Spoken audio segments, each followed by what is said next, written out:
Hi, welcome to At the Computer. 1995. A 4-year-old boy in a Chuck E. Cheese walks up to a purple arcade cabinet. 5 other players are standing around laughing, have the time of their lives, dumping quarters in. Can they beat the Blob? Barely being able to see over the counter, I stick my quarters in and start playing as Cyclops. X-Men the arcade game, one of the best brawlers of all time. 1998, I'm in a Las Vegas hotel room, and I start playing Final Fight on the in-game TV. I was mesmerized. Now, an indie brawler has come back to reinvigorate my favorite genre. Are games art? Can games retrain your brain in order to be more passive and a better thinker and a better person, a contributor to society? Find out today when we play Way of the Passive Fist and how it can change your life and more. I think we're just gonna play the game and talk about it. It's like a let's play. No, please don't insult me. This is high academic art. Call it whatever you want. I mean, we're just gonna. I mean, I wrote a whole thesis on it, but, you know. I mean... It's going straight to YouTube into the hearts and minds. We're gonna play Way of the Passive Fist at the computer. You also just look like a fucking dork right now. Fuck!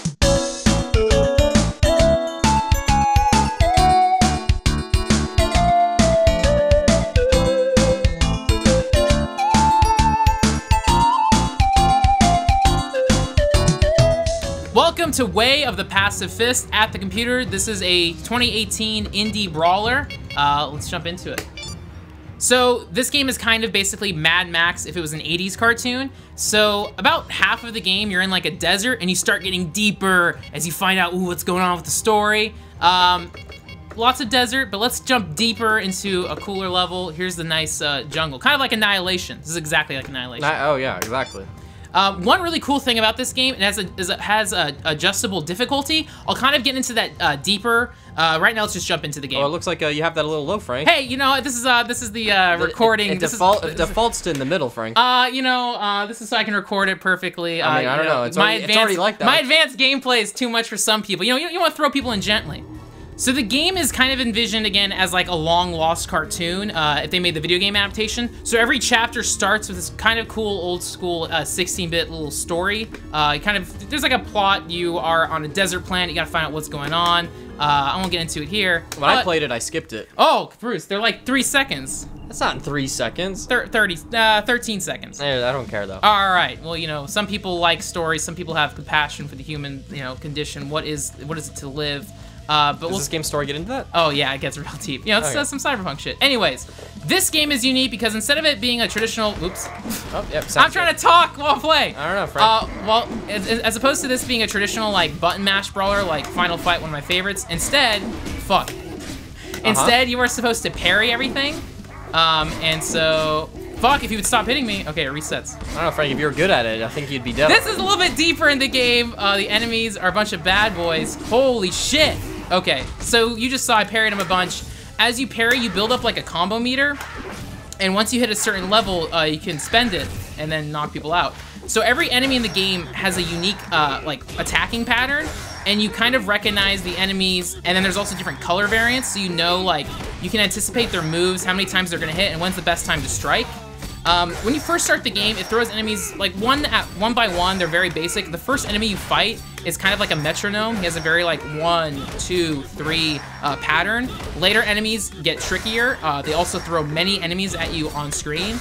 I've beaten the whole game at this point, so I'm kind of like used to the rhythm of everything. But yeah, so this game is a brawler, but it plays more like a rhythm game. Yeah.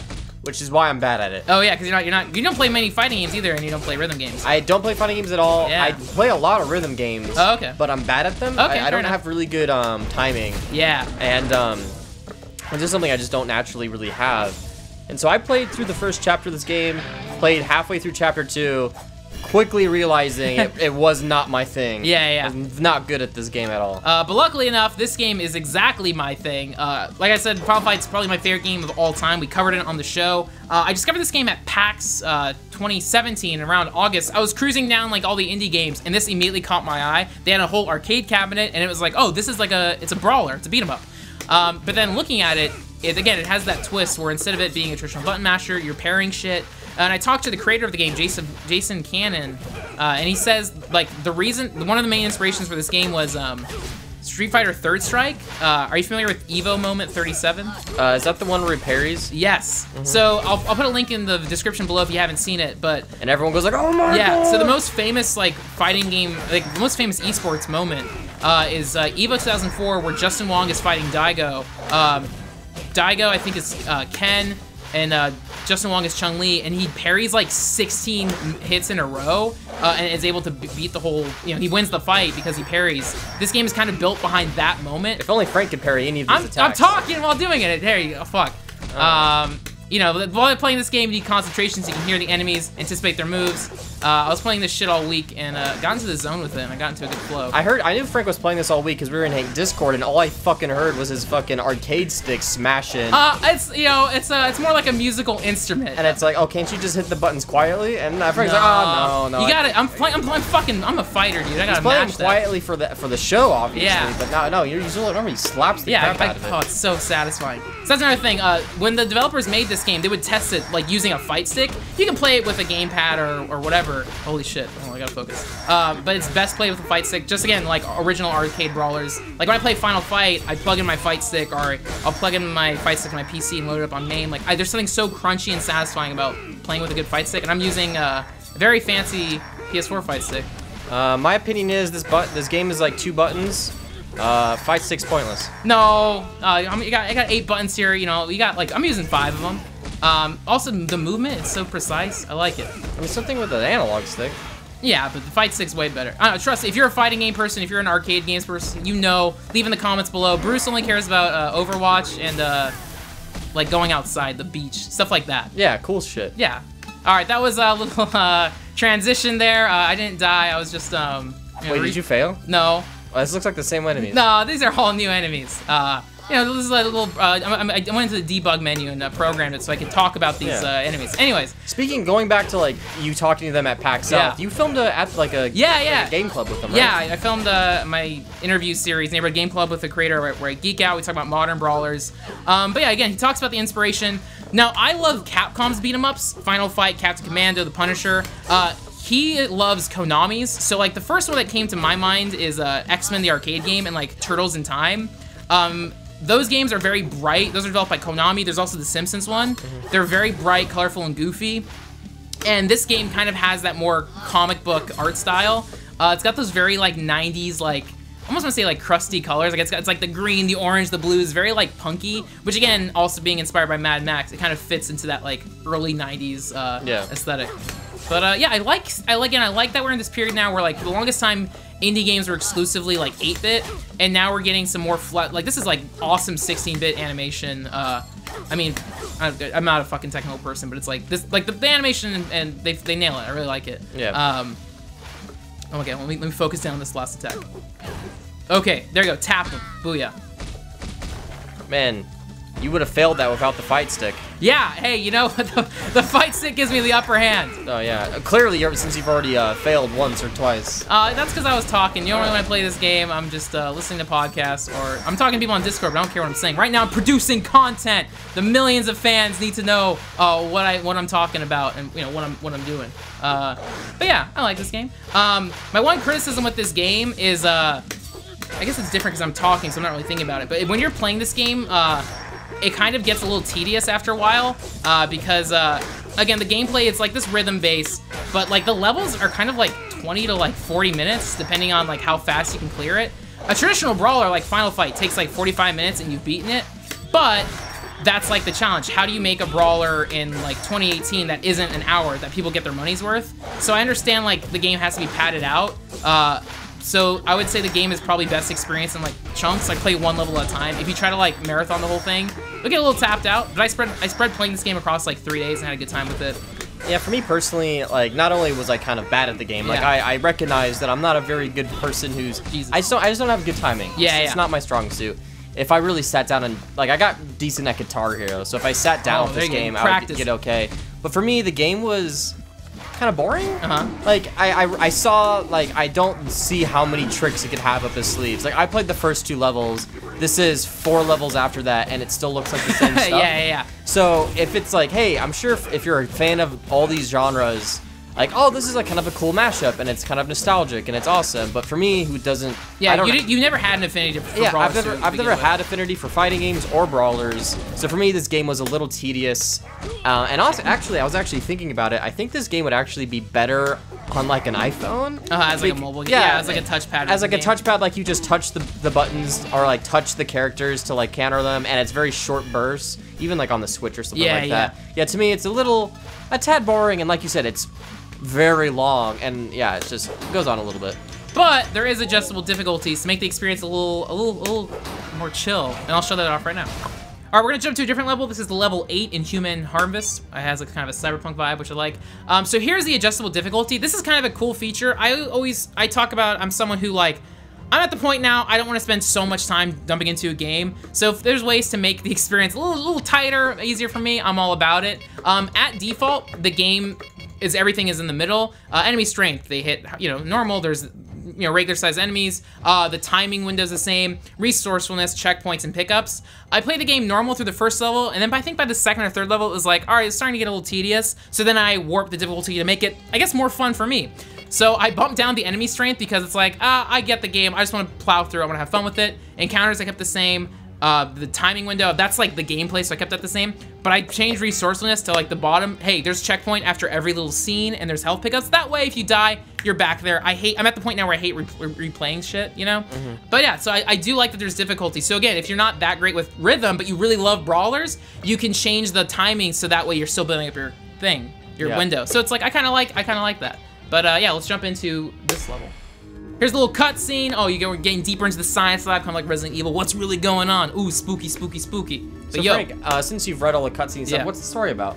Story is about a wanderer on a planet, and he's got to find out what's going on. There's sun worshippers, there's robots, there's aliens, there's experiments, there's a bad guy at the end, kind of like Metal Gear Rising. So what's, it sounds like you didn't read it. I read it. You just described all the things you can see on the screen. I read it. Hey, I'm a visual learner. I don't like to read. Yeah, so you gave me shit earlier for skipping it. I didn't skip it. I didn't skip the cutscene. I don't think you read it, though. Excuse me. Don't interrupt my TED Talk. Did you I want to talk about player accessibility. So they have adaptive difficulty. One other cool note, I do like that games are doing that more, because when Josie played Uncharted 4 on my PlayStation, and like, she's not great at games, but Uncharted 4 you can make it so the game always auto-aims. Yeah. So hey, now Josie was able to play Uncharted 4. So hey, I'm all about more dynamic difficulties.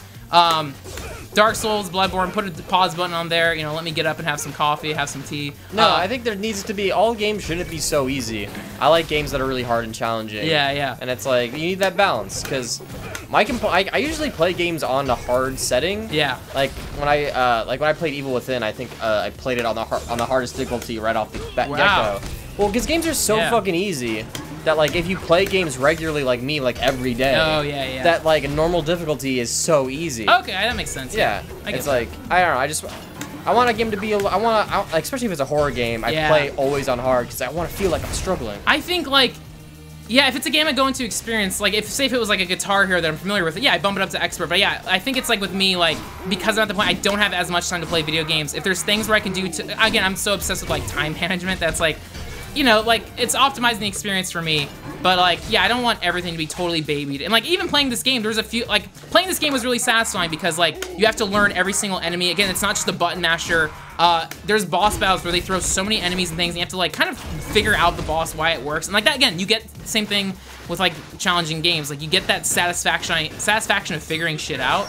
But likewise, in God of War, if there's a puzzle that's taking me like 20 minutes, I'm gonna fucking look up the guy. Here's the thing. Yeah. Frank says this all the time. Oh, if I get stuck on a puzzle. Frank never tries the puzzle. He has admitted to me, as soon as I see a puzzle in a game facts. Tuning out. He's just like, game facts, like, so he's like, Frank always says, oh, if I get stuck or if I spend 20 minutes on a puzzle. Frank means if he sees the puzzle. I'm like Tom Cruise in Minority Report. I can foresee the future. If I see a puzzle in a game, oh, this is gonna be a headache. You know what? Yeah, well, because Frank, the reason Frank gets a headache because he's dumb and he doesn't try it. He doesn't try it. I'm a genius. Frank, maybe if you tried the puzzles. I beat this game. You didn't. You would have some satisfaction. No, I did in 5th grade. Mrs. Elwell made us do logic puzzles every week for extra credit. I burnt out in the 5th grade on doing puzzles. No more. That's a shame. Yeah. Frank, what do you think about The Witness? Did not play it. That game I wonder why. looks I wonder fucking why. boring. Oh. Holy shit. Maybe if they release like a GameFAQs app on PS4. What do you think of the Taos principle? I didn't play that. What do you think of Danganropa? Didn't play that. Hey, you've been playing that. I've been playing Danganropa for the first time. I bought that Danganropa? Yeah, man, I've been getting roped on in to the Danganropa. It's more of a nerd's rope. So what is Danganropa? Danganropa is a visual novel game with light puzzle elements Jesus Christ, and like kind of light social stuff. Yeah. But it's just it's a really well-known series. It came out years ago, and I finally bought the remasters on PS4, and man, it's fucking great.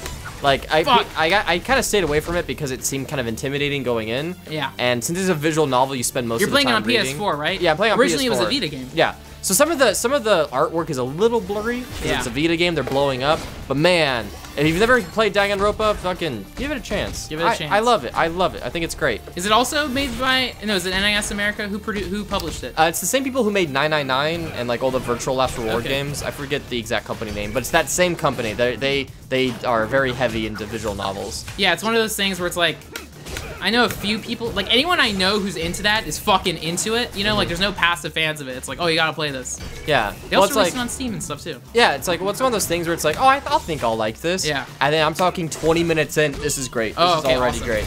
Like it jumps right into it. Hell yeah. I mean, unlike some games, like maybe this one. No, hey. One other thing. So again, we're in the robot science facility, which I dig. We've been on this one encounter for an hour. Because it's hard to play this shit while talking. I just talked for the last 10 minutes. Yeah, you were playing it. What did you do? I kicked ass. I did good. I did good. Look at my 16 combo building up. 17 now. I like counting. That's fun. You like counting? Ooh, yeah. Tap that guy. See, I'm in control. I'm in the zen. I'm in the flow. Yeah, talking about like the game getting tedious. Half the game is in a desert. It's not until the second half does the game get like a little like goofier with the level variety, which I love. And that's like the one thing I want more of. And I wish there was more of in this game is like just variety. I think the enemy variety is pretty good because the way they build and get more complicated, but more shit in the background. Streets of Rage is probably the best example of a game where every level is so radically different and unique. But yeah, fuck. Frank, your combo meter's at 0 now. Hold on! This robot, hey wait. It's been 0 for there a we while. go. Okay. You know, I've got 2 chains of thought. I feel like Dr. Manhattan. I'm trying to be 3 places at once. Trying to fucking play this game and talk about my point at the same time. And what else? And also, that scene what's that scene in Watchmen where he gets in trouble, Frank? What happens in Watchmen? He goes into a microwave? No, remember in Watchmen when Dr. Manhattan's fucking his girlfriend, but then he's also working on science. See, that's like me. That's like, and you know. And he gets in trouble for working on science. See, that sounds like a day in the life of Frank. Oh, okay. Yeah. You see, you work on. I'm so hyper intelligent. Fucking work on experience when you're with your lady. Yeah, friend? it's so. I'm always doing experiments. Oh yeah. Hey, have you read American Psycho? Patrick Bateman does an experiment where he gets a. No, you don't have to fucking tell me. He hires like a call girl and then he knocks her out and she wakes up and he has a rat. He has a big piece of cheese. Frank. What? You don't have to fucking. Okay, I'm just saying it's a cool experiment. Also, you just said you do experience, so you're saying you're like Patrick Bateman. No, I'm like Patrick Bateman and then I'm handsome, I'm rich, I got good taste in so movement. rats into pussies. Hey, you know that game was, no. Well, I mean, you took a while to say no. You know, like you thought about it. Patrick Bateman thinks about a lot of stuff. It's an unreliable narrator. Did you ever kill a kid in a zoo? No, that's a goddamn good scene though. Okay. I don't kill people. I'm gonna kill this mutant. This mutant. If he doesn't kill you, you got 1 fucking health. Okay. Hold on. Hold on. Oh. Hey, real fast before we go on, I want to die again. No. Yeah, we got an email from Thomas King, the king over here. Frank wants to end the episode soon, so we don't see him die. Hold on. Okay, Thomas King asks, I'm trying to dodge from everyone. Yeah. Have you ever purchased a game you didn't know anything about and ended up loving it? For me, it's Yakuza Kiwami. For me, how do you not know anything about Yakuza Kiwami? It's a remake of the first one, you fucking idiot. Hey, it's because we haven't covered it on our show. I've never heard of this game. If we haven't covered the game on our show, people aren't going to know about it. How have you not heard of Yakuza? Hey, because he only watches us. I didn't know. I don't know. You made that up, Thomas. No, King. hey, don't talk shit on him. Anyways, yeah, I feel like in today's age, you do so much research before buying a game. When I was a kid, though, I never did research, which is how I ended up with Batman Forever, which is fucking awful, and that's scarred me for life. I ended up with a lot of bad games without doing homework, but the good games, Day of the Tentacle, I have no idea how I ended up with that game, but I loved that on PC. I also loved Grand Theft Auto 1. Like, this sounds like such a dumb thing, but I was into Grand Theft Auto before GTA 3. Ooh. But like, yeah, Ooh. I remember getting Grand Theft Auto 1 on PlayStation. I don't know how I ended up with it. Maybe just because it was rated M and it seemed cool. And then putting Grand Theft Auto 1 in and discovering like an open world for the first time and being blown away. So that was a nice surprise. And then more recently, Golf with Your Friends, which we all bought on a whim on Steam, is now probably my favorite game of the year. One of my favorite games of the year. But yeah, what about you, Bruce? Golf with Your Friends is like 4 years old. Hey, that's my, I'm a fucking, anything I experienced the first time is eligible for the award. All right. So what are some games you discovered? I think Money Idol Exchanger is a really good one. I didn't know about the game at all when I bought it. I was just deep into anime when I bought it. Yeah. And I was like, this is a cute cover. I'll buy this on the PSN. And later found out that it's like a very well-revered like Neo Geo game. But I didn't know anything about it when I bought it. I didn't know anything about Voodoo Vince when I bought it. Don't bring that up. I rescind this email. Most of the games on my old Xbox, I didn't know shit. Yeah. Like I played like Kung Fu Chaos and stuff like that. No, again, I feel like, and I'm really curious though in the comments below. Like, I feel like when you're a kid, every game you buy is a blind chance. That's why it is funny. You end up with really shitty games, but also you end up with games that become your favorite. I don't know how I bought Metal Gear Solid 1 as a kid. I remember being there at the game shop picking it up. I don't think I heard about it in a magazine. I don't know if the clerk recommended it. But I remember coming home and being like, what the hell, like, my life changed. Yeah, actually, a good one actually might be Danganropa, because I knew the only thing I knew about the game is that it's a visual novel, and everyone I knew recommended it to me and said, like, oh, you'll probably love it. But I had no idea really what the premise was or anything like that. And nowadays, like, if a friend's really into a game and they recommend it, I'll check it out and I'll jump in blind if it's cheap enough.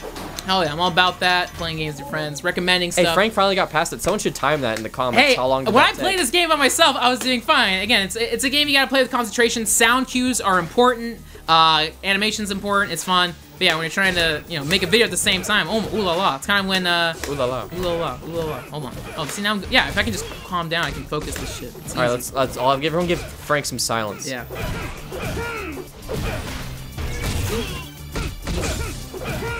This game kind of also reminds me of Inside, the fucking factory in the background. Did you play Inside? Yeah.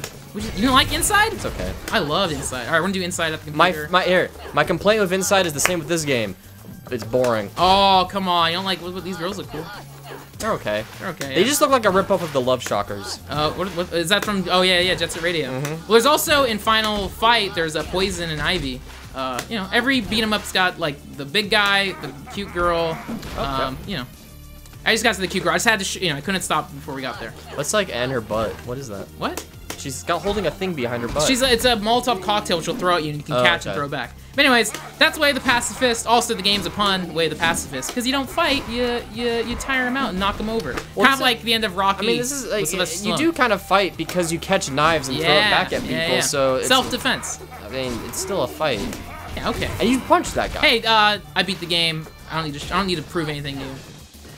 So that was Way of the Pacifist. I played it on the PS4. It's also available on Xbox One and PC. This is a cool little indie throwback brawler. I appreciate like the 90s art style. I appreciate that they reinvented the brawler, do something new. As a fan of both beat 'em ups and rhythm games, this was like a very frank game, So I had fun with it. Again, my only complaints is gets a little tedious, but you can scale down the difficulty to make it more fun or faster. But hey, if you want to jump in and out anytime, you can try it out. But yeah, cool game.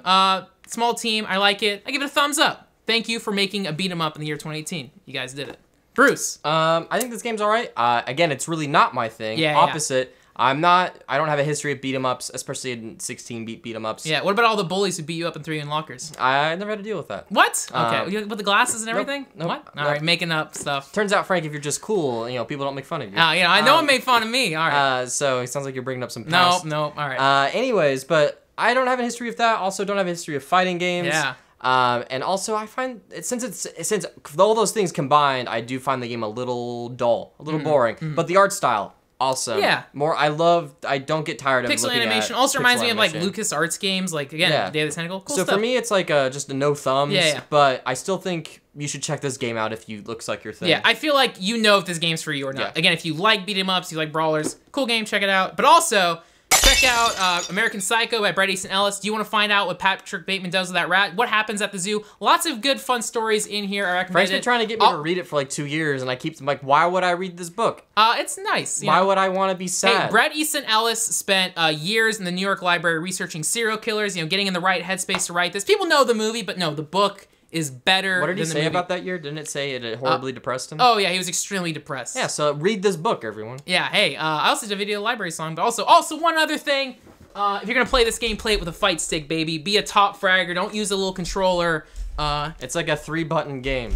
No. 2 buttons. You need all fucking 9 here. Hold on, I gotta get my cable. You don't need to have a fight stick. No, it's fine. Did you even play it without a fight stick? No, only with a fight stick, baby. Anyways, you can follow us on Twitter, at Frank Howley. I'm _Barisms. And then send us an email at AtTheComputerShow@gmail.com. Don't make up any lies next time. Yeah, send us emails. Hey, I'm a film critic. Ask me questions about movies, what you like, what game, what's your favorite, we talk about shit. Leave comments. I'm a lonely boy and it makes me happy. Clearly. All right, see you next week at the computer.